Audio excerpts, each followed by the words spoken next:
Sósfürdőre, és a magyar honvédek állták Tordánál a csatát fejtetőig vérben.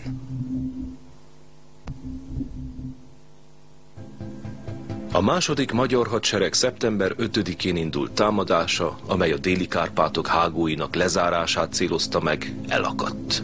A vörös hadsereg oly nagy erőkkel kelt át a Kárpátokon, hogy a magyar előrenyomulás megtorpant, és a csapattesteket vissza kellett vonni.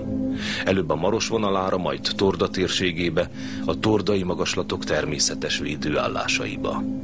Torda környékén úgy indul meg a magyar ellentámadás, hogy ehhez mindössze a 25. gyalogos hadosztályt és póthadosztályokat tudnak bevetni. A póthadosztálynak alig van tüzérsége. A póthadosztályban nem 3, csak 2 ezred van. Az ezredeiben nem 3, csak 2 zászlóai van. A zászlójaiban 200. Alig-alig van ember. A tordai csata szeptember 13-tól egészen október 8-áig tartott. Mondtam még sokszor, hogy a magyar történelem, a hadtörténelem ezt a tordai csatát a magyar hadsereg második legszebb fegyvertényének tartja nyilván, mert amint szoktam mondani, nem csak domkanyar volt, hanem aranyos kanyar is. Rengetegen meghaltak. Kolozsvárt talán Torda mentette meg a rongálásoktól, a teljes felégetéstől. Október 8-án a magyar második hadsereg Tordától északra húzódó állásai előtt csupán helyi jelentőségű harcok folytak. A várost védő gyaloghadosztály ugyanezen a napon megkapta a visszavonulási parancsot, amely szerint védővonala most már mindenütt Tordától északra húzódott. A tordai csata ezzel véget ért. Október 8-án a német tábornokok meggyőzték Hitlert egy hadműveleti szintű visszavonulás szükségességéről. A második magyar és a 8. német hadsereg teljes arcvonalán megkezdődött a visszavonulás a Tisza irányába. Az Arad és Nagyvárad elleni csatákban a szovjetek lerohanták a magyar hadosztályokat. Az ellenlökések nem voltak elegendőek az ellenség megfékezésére.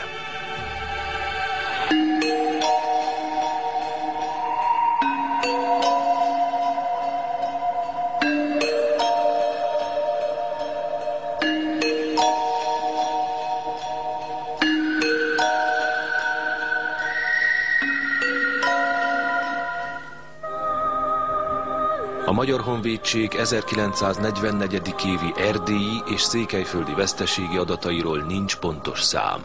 A korabeli nyilvántartások mindössze 5912 főt említenek, de ez csak a töredéke lehet a hősi halált halt katonákat illetően, hiszen a német adatok szerint több mint 22 000 német katona esett el, sebesült meg vagy tűnt el Erdélyben. A román hadsereg veszteségi nyilvántartásai mintegy 40 000 katonát említenek, míg a szovjetek 90 000 fős emberi veszteséget könyveltek el. A hatalom mindenáron való megtartása volt a kulcskérdése a háború alatti magyar külpolitikának. Hogy mit nyerte hatalom által az erdélyi magyarság? Nem igaz, hogy semmit, de messze kevesebbet reményeinél. Talán egy tisztességesebb közigazgatást elsősorban? Magyar iskolát és művelődési életet? Talán elrabolt erdei, földei, javai egy részének visszaszerzését? Talán az önérzetén esett csorbák lecsiszolását? Talán valami halvány reménysugarat, egy szebb, egy jobb jövő kecsegtetését? Talán csipetnyi büszkeséget, hogy mégis jó magyarnak lenni? Hogy jó egy nagyobb magyar hazában hazáért élni? Erdély nem a harctereken veszett el. Nem a honvédek és nem a katonaszökevények miatt veszett el. A katona nem üzen háborút. A katona nem köt békét. A katona végrehajtja a politika parancsát.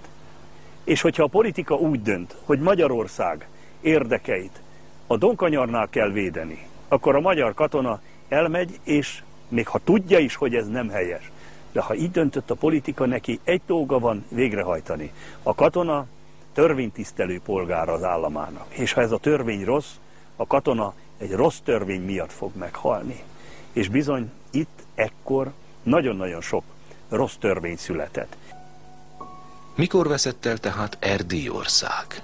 1944. októberében, amikor a német és magyar katonai parancsnokság bekerítéstől félve feladja? Vagy netán korábban kell keresni Észak-Erdély elvesztésének okát? Igen, valószínű. És nem a hadszíntereken. 1944. március 19-ét a Magyarország német megszállását követően nincs magyar önálló külpolitika, nincs önálló magyar katonai elképzelés, nincs Magyarország, amely szuverén lenne. Így aztán ennek csak a látszata létezik, de milyen ország, milyen szuverén ország az, amikor egy kormánydöntést, egy kormányhatározatot, vagy egy parlamenti törvényt egy ország csak úgy hirdethet ki, hogyha azt a teljhatalmú német megbízott Edmund Wesenmayer ellen jegyzett.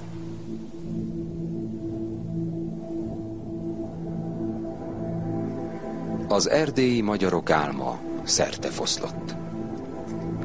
1940-ben az emberek lelkesedéssel telve, újjongással és virágesővel fogadták a bevonuló honvédeket. Hazafias mámorban égett az egész ország, és a hazafias beszédek mind azt bizonygatták, hogy Erdély sohasem kerül idegen kézbe. Sajnos nem így történt. A visszavonuláskor Csermavölgyi Antal páncélos főhadnagy emlékezésében írja: amerre mentünk, ijedt arcok, szavak nélkül kérdező szemek kísértek minket. Sok helyütt sírva kiáltottak utánunk: ne menjetek el, mi lesz velünk?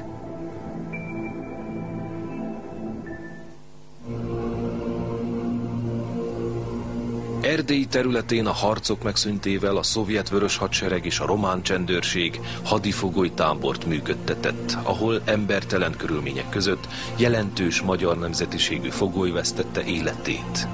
Az erdélyi területeket újból megszálló román csapatok bosszúvágya nagy vérengzéseket idézett elő. A manjugardisták nevet viselő félkatonai csoport sorozatos gyilkosságokat és rablásokat hajtott végre. 1944. szeptember 26-án Szárazajta községben a néhány helybéli román által odahívott Olteanu csoport 11 ártatlan magyar lakost végzett ki brutálisan. Azzal magyarázták tettüket, hogy egy román, pusztító, német alakulatnak segítettek a szárazajtai székelyek. A gárdisták a későbbiek során Székelyföldön még számos rémtettet követtek el.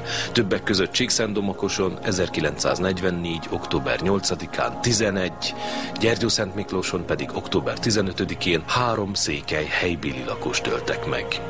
A gyilkosságok célja a megfélemlítés volt, ugyanis a gyilkosok azt remélték, hogy a székelyek fejvesztve fognak elmenekülni szülőföldjükről.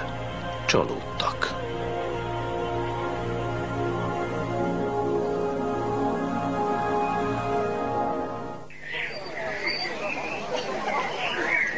Nem csak a szülőföldjük védelmében elesettek maradtak itthon, hanem a szellem is, ami elpusztíthatatlan az erdélyi, a székely lélekben.